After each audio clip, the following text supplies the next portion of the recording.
You're listening to the Getting Lucky Mixed Martial Arts Podcast. I'm your host, Lucky Robert Curtis. I'm joined by Mitchell. Good evening.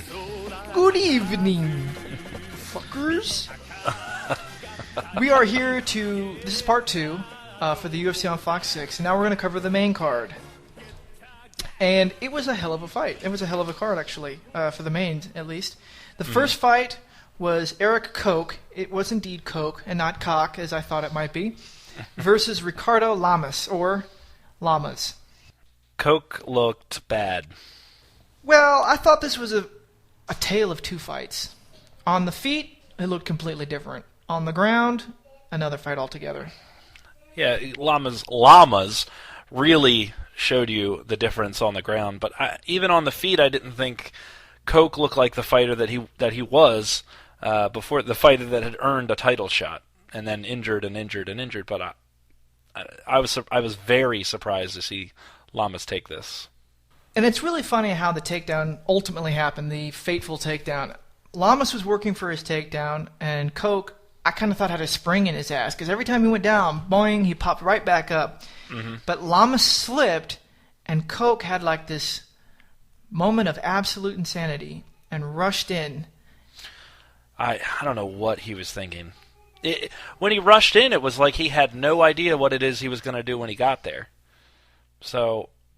And he got taken right down. So Lamas gets him down after a reverse, lands multiple elbows, and I think this is actually the worst cut of the event. Like, you couldn't see Koch's eye underneath. It's just like it was like an oil derrick, like in the Daniel Day-Lewis movie, There Will Be Blood. Literally. Like, as soon as they hit oil, it just comes right out of the guy's eye. It was gushing. It was awesome. This was a featherweight fight. I honestly think Ricardo Lamas is way ahead of Clay Guida in terms of his standing in the division and in his viability to actually challenge. Aldo? Yeah, Aldo or any of the other top fives. No. I don't see Lamas. He can challenge him, sure. I don't think I'm saying compared to Clay Guida. Yeah, absolutely. Well, Guida, this is Guida's first fight in the featherweight division, and Guida has shown that no matter which division he's in, he is what he is, and what he is isn't very good. This is Lamas' fourth fight, and Lamas done nothing but win, so we'll see. But again, let's just go back to what we were talking about before on the prelim show. I don't like Clay Guida, so yeah, it all ties into that.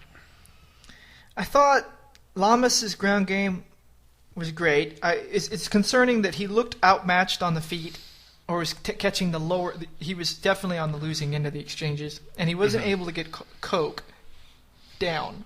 And the only takedown came because of a blunder on the part of Koch. But with that being said, when he was on the ground, that was pretty impressive stuff. Yeah, it was brutal. Yes, brutal. But there will be blood. There was blood. I liked it.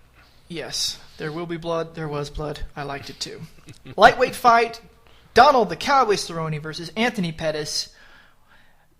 As much as there was awesomeness on behalf of Anthony Pettis' part, this was a really kind of a letdown. You know what I mean? Like, I was expecting like a war at least for 10 minutes. Right, a back and forth battle. Yeah. Yes, we got 2 minutes. I can't remember, I might say this a lot, but I can't remember how being more hyped for a fight than I was for this one. I was really excited for a war in a lighter weight class where they can go at it and not gas so quickly, but Pettis just is on another level. It sure seems like it. Donald Cerrone's not just, he's not a Clay Guida, and Pettis just destroyed him. Donald Cerrone does have a bit of a rigid style. Like, he's very... like, when he's standing there, everything's tight and compact, he's technical, but he does stand straight up. He's kind of... It looks like he's almost got like a board from his ass all the way up to his neck. That's how rigid he is. Anthony Pettis fought lefty and had his power leg and his back leg, landed a couple body shots, ultimately landed a lethal liver shot, which just sent Cerrone down to the ground in a ball. Yeah, Well, Cerrone, his straight up and down style leaves his face just there, to do what Melvin Gillard did before Melvin Gillard got stopped by him. But I was expecting Pettis to do something like that, but I haven't seen a liver shot in forever. The other thing about Cerrone is he's not very elusive. That's the thing No. about Pettis. Pettis moves. He's got great striking defense. For instance, Frankie Edgar slips punches, but his constant movement, him and like Cain Velasquez when he fought JDS, means that the other fighter isn't even going to throw certain punches because he's moving so much. So they have to time it, watch it, get a feel of the pattern. Cerrone is straight up, doesn't move very much, and when you're tall for a lightweight and you stand straight up like that, I think his whole body was available. Pettis' coaches must have seen that and said, "Go for it." That's exactly what we're going to do because he fought left-handed for a reason. Yeah. And then, what do you think about that Showtime knee? I think since the Showtime kick, I think he's going to be putting something like that in every fight, even if it's not effective. The Showtime knee was nice. It was actually something I didn't even catch until they replayed it. I saw the... yeah, I didn't either until they replayed it. Yeah, I saw the thing where he dropped down to his, like he did a breakdance move, and Cerrone caught him with a knee on that. So he's going to be flashy, and I hope that doesn't end up getting him into too much trouble. We'll see. I mean, it hasn't so far, but what I wanted to know... well, go ahead. You had a... I was going to say, if Anthony Pettis can continue this level of showmanship and continue to win, he'll be great for this sport because he'll be like Anderson Silva that can speak English. What were we going to ask? What I want to know from you and whoever else that is listening, have you noticed that Anthony Pettis has this weird thing about licking his lips? Why does he lick his lips after almost every other word? Like his top lip is bigger than his bottom lip, which is a little weird, but he licks the bejesus out of it. You haven't noticed this? No, I haven't. Oh my goodness! Maybe he's just thirsty. Maybe he needs some Carmex. I don't know what it is. It's probably Carmex. In his post-fight interview, especially with Rogan, all he did was just, lube that top lip up. I'm not sure what he was going for. What are we talking about? I don't know. Sure, he was dominant, and he's going to be amazing, and I honestly think that, Bendo has improved leaps and bounds since this fight. I still think Pettis takes him, but I've always wondered why he needs to lick his top lip so much.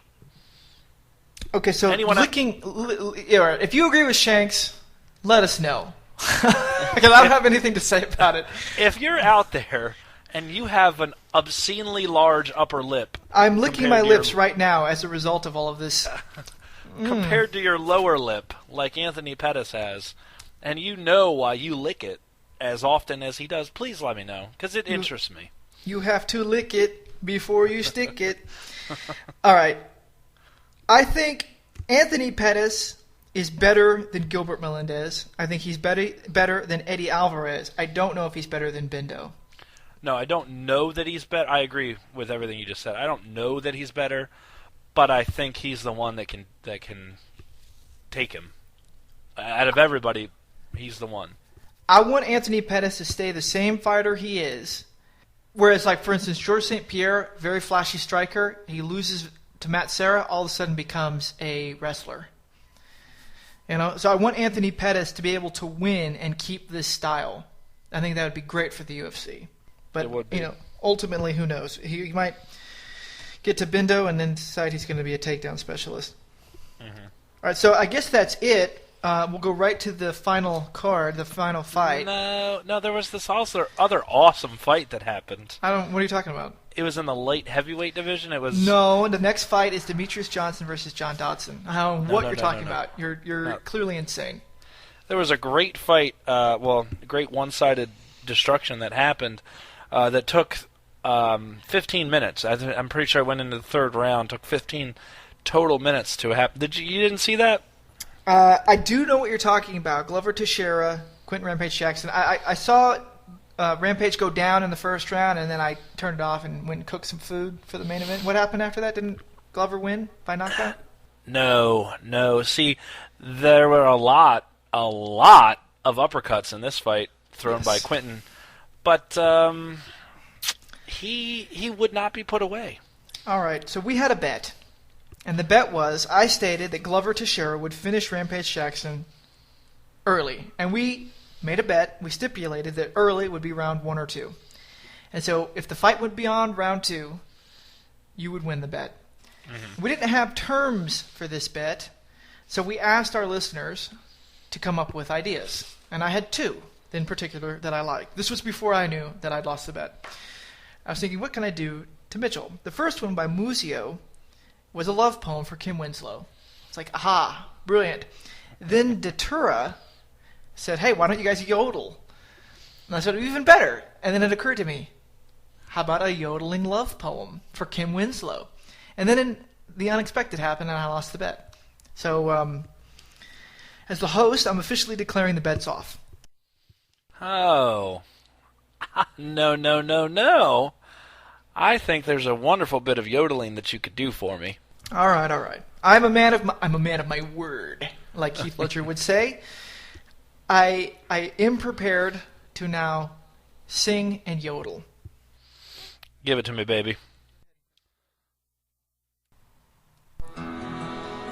Now, friends, there comes a time in every man's life when he finds that special someone. That someone that lets him know he's a man. She's a woman.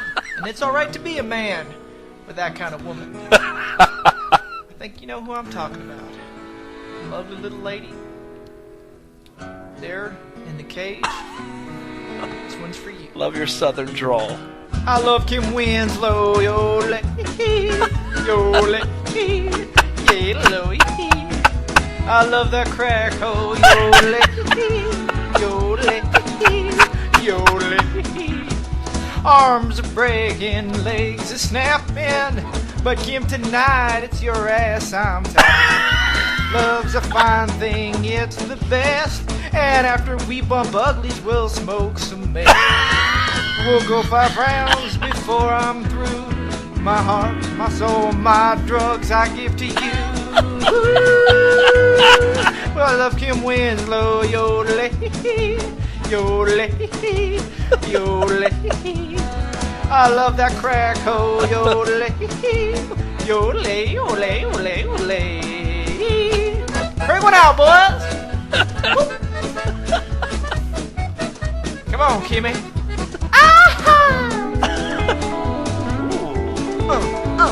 Can you feel that? We'll go 5 rounds before I'm through. My love, my heart, my drugs I give to you. I love Kim Winslow, yodel, yodel, yodel. I love that crack, oh, yodel, yodel, yodel. Yodel, yodel, yodel, yodel, yodel. Yodel, yodel, yodel, yodel, yodel. Yodel, yodel, yodel, yodel, yodel. I love you, Kimmy. You can really hit some notes there, big guy. Never had one lesson. That was hysterical. And yes. I'm glad that you lost for many reasons, but now one of them is because I would have never been able to come up with something that good. I am a man of my word. Well done in your loss. Thank you. Thank you. If anyone wants to buy the single, check on our Facebook page. Only $99. I think it's safe to say we'll never have Kim Winslow as a guest. You think so? Maybe she'll actually feel the amorous feelings in return. Or maybe anyone that is a legit person after hearing that in the MMA world. Yes. Like I said, I'm not a yodeler. I just happened to find a nice karaoke song and said, let's go with it. So again, thank you or curses to Muzio and Datura for coming up with those 2 ideas, the love poem to Kim Winslow and yodeling. Shall we talk about the Rampage fight now? We should. I felt bad. Every fight that Rampage has there is some sort of convincing that they have to do to us. When he fought Rashad, oh, this is the angriest, maddest, meanest Rashad a Rampage has ever been. He loses. Then he goes to Japan. Rampage is rechanneling his Pride glory days. He is focused. He's going to come out and put on a show. Someone's going to be carried out on their shield. He loses. Then he fights Glover. He is more angry, more mad. All the trash talking. He is going to fight Glover Teixeira. He loses. Via decision, of course.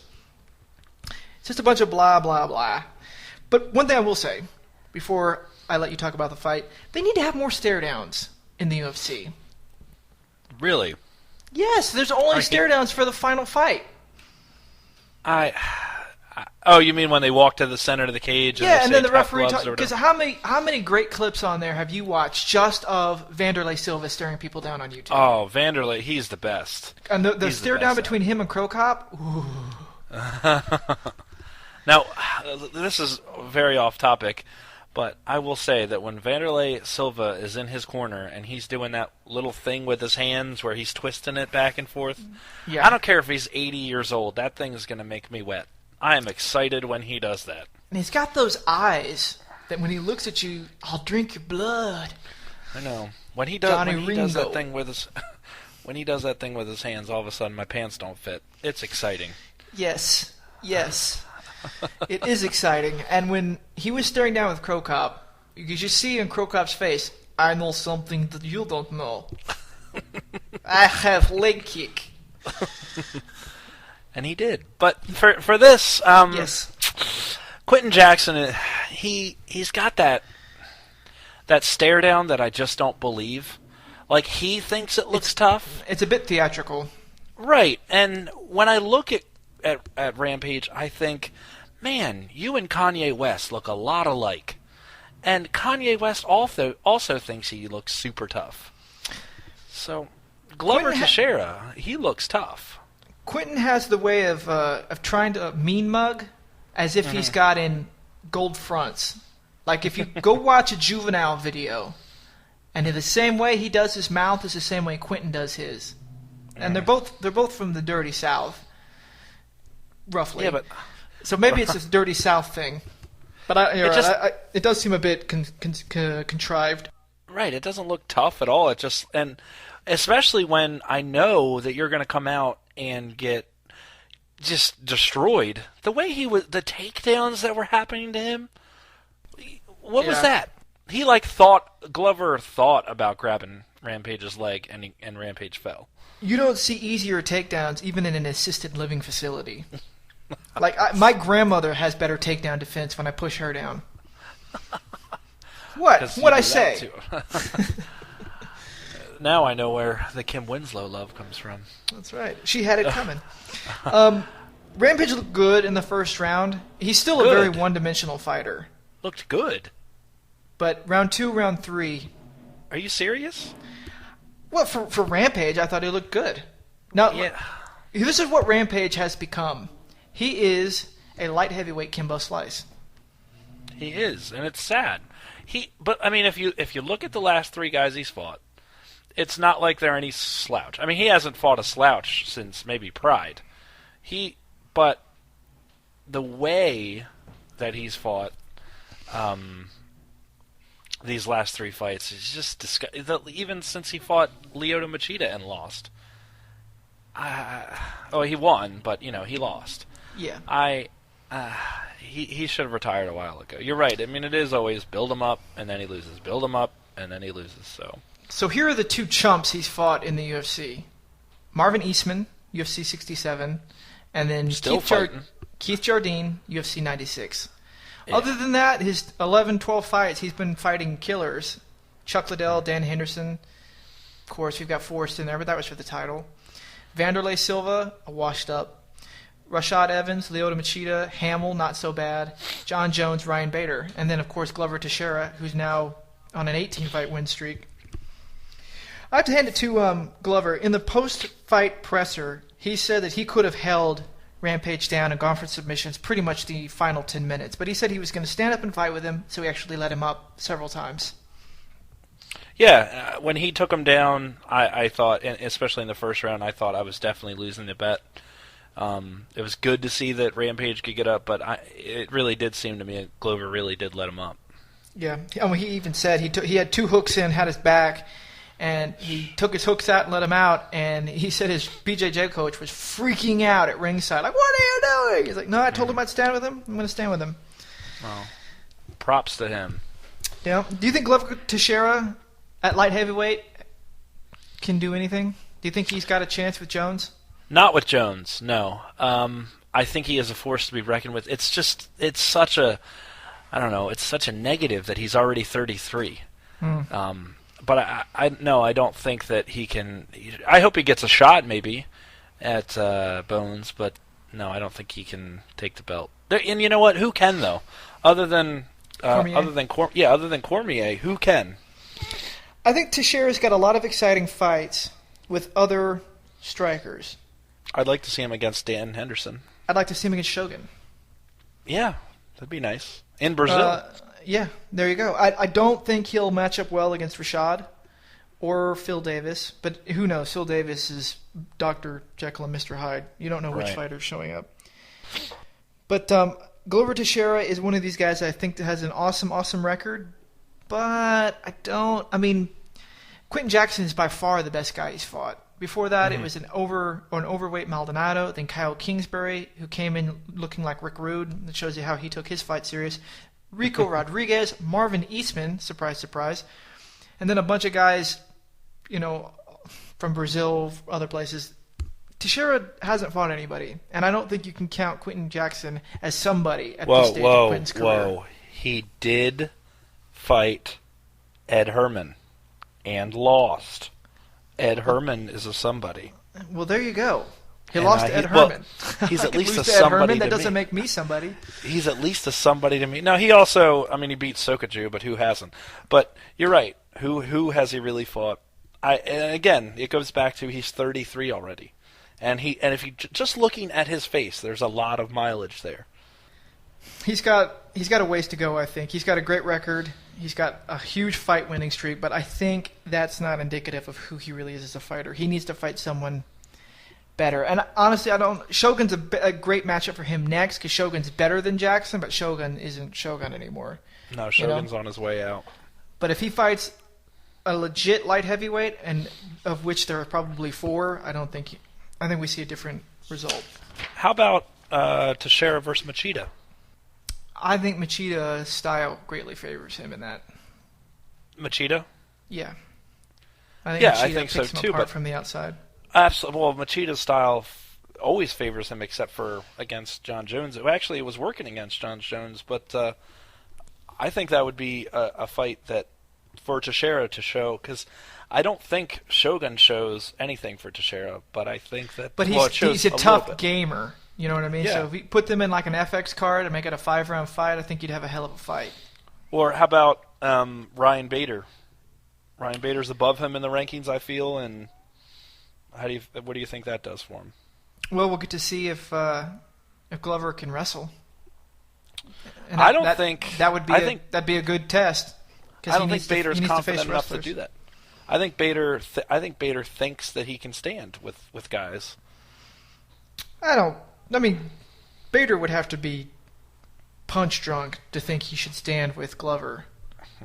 He's not bad stand up, but he's another Arizona State guy, isn't he? He's another Sun Devil. Mm-hmm. He should wrestle. That's what he's got, particularly over a guy like Glover who's got heavy hands in Brazilian Jiu-Jitsu.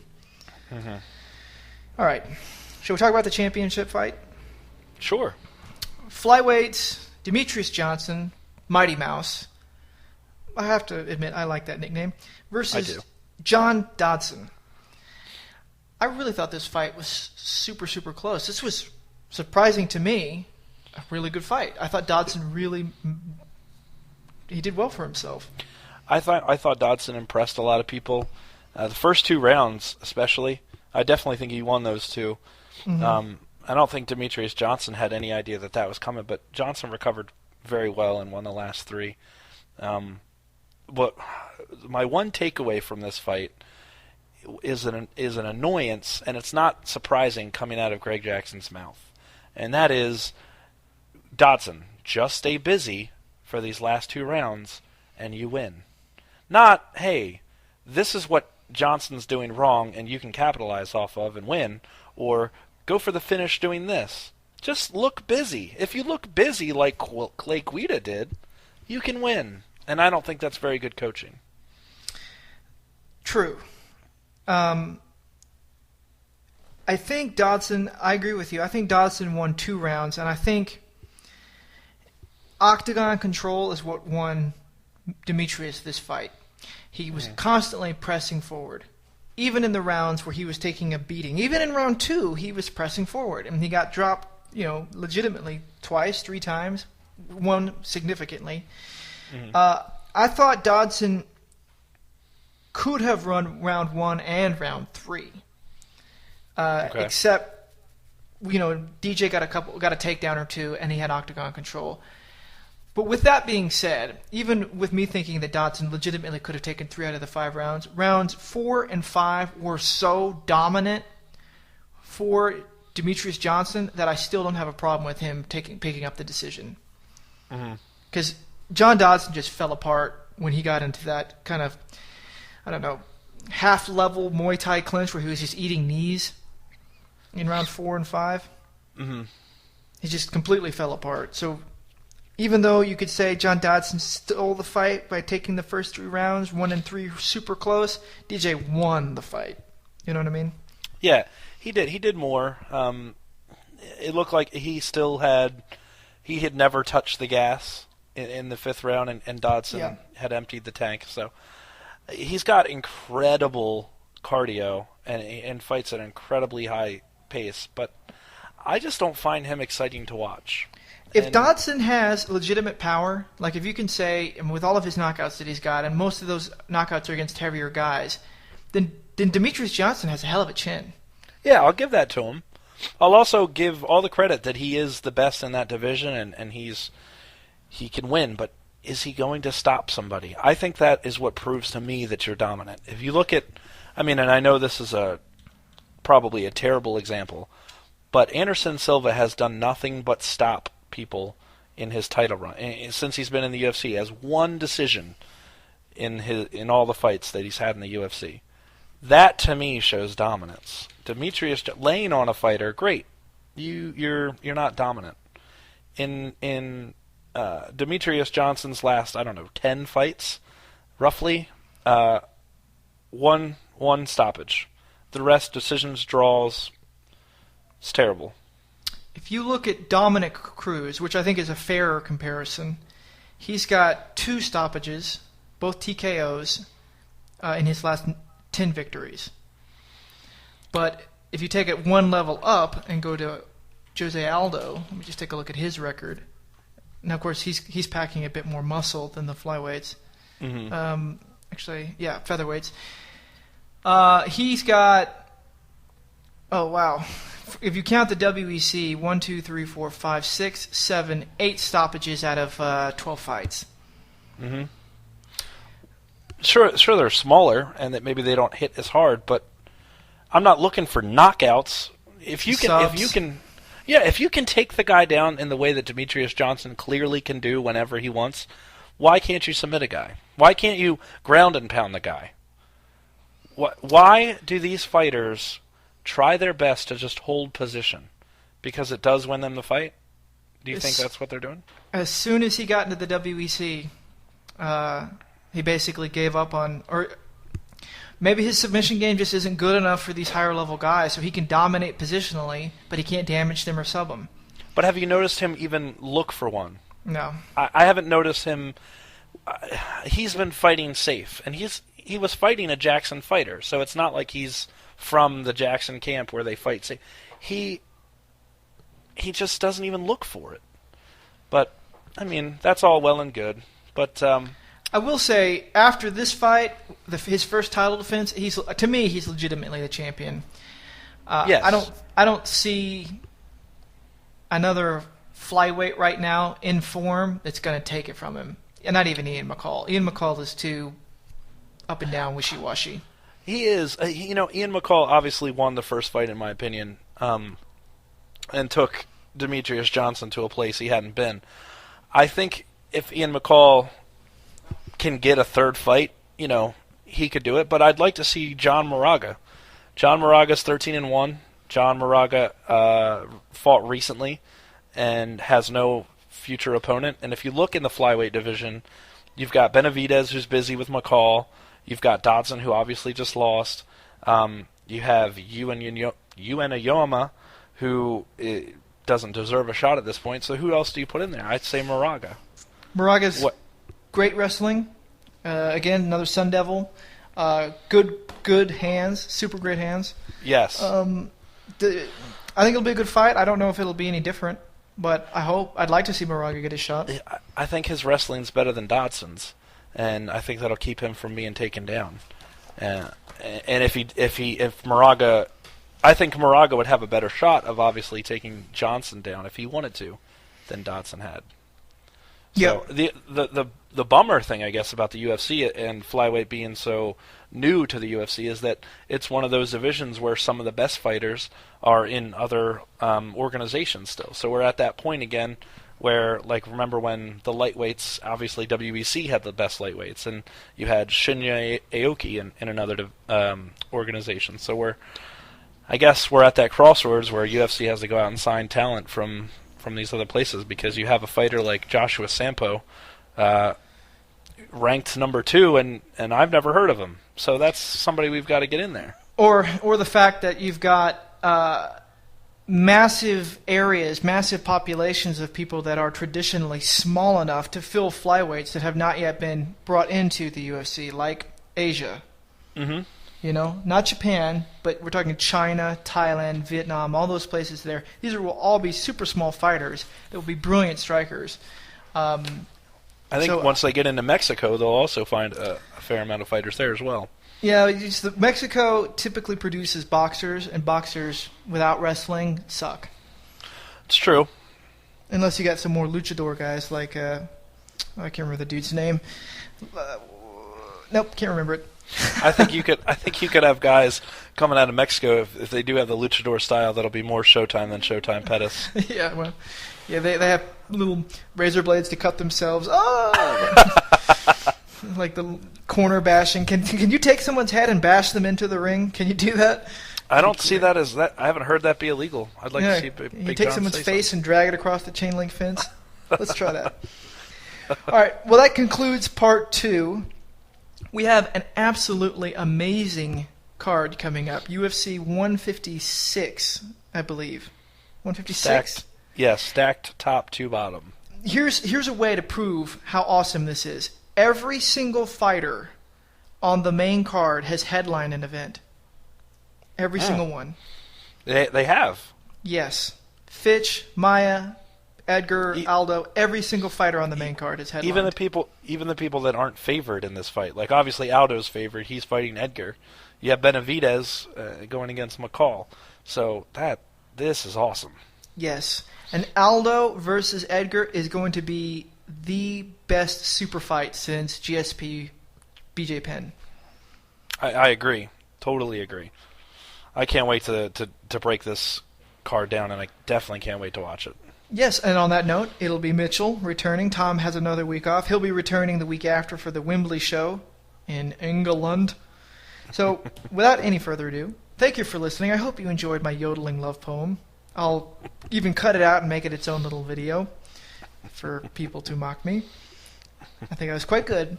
All right, I am Lucky Rob. Thank you for listening. Mitchell? Thanks, guys. I always appreciate you guys listening. All right, thanks, guys, and we'll see you next time. Bye.